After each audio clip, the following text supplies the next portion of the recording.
Welcome back to my channel. চিকেনের তো অনেক আইটেম খেয়েছি আমরা, আজ বানাচ্ছি চিকেন মুচমুচে। তো 500 গ্রাম চিকেন এনেছি। এই যে পিসগুলো দেখুন, ছোট ছোট এরকম করে কেটে নিতে হবে। আচ্ছা, প্রথমে একটু লেবুর রস দিচ্ছি,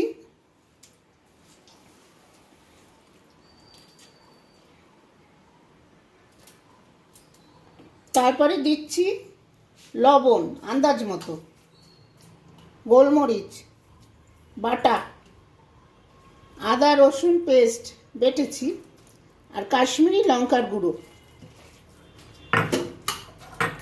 একটু গরম মশলাও দিচ্ছি। আচ্ছা, কর্নফ্লাওয়ার, ময়দা, একটা ডিম, একটাই দিলাম 500 যেহেতু, দিয়ে দিয়েছি। সব দিয়ে এবার একটু মেখে রাখলাম। এই 30 মিনিটের মতো থাক মাখা। একটু কর্নফ্লাওয়ার, একটু ময়দা, গরম মশলা এটা রাখলাম, পরে লাগবে। ঢেকে রাখি 30 মিনিট। 30 মিনিট পর ফিরে আসলাম। এখন তাহলে বানাই। কড়াইটা আমি ধরিয়ে তেল দিয়ে দিয়েছি, সাদা তেল। কর্নফ্লাওয়ার ময়দা রেখেছিলাম বললাম, একটু গরম মশলা,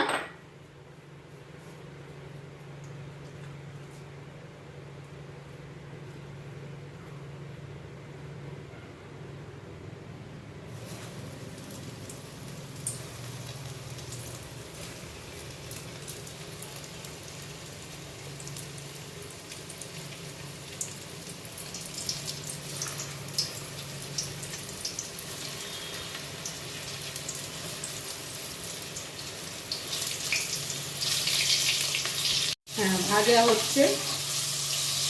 এবার নামিয়ে ফেলি।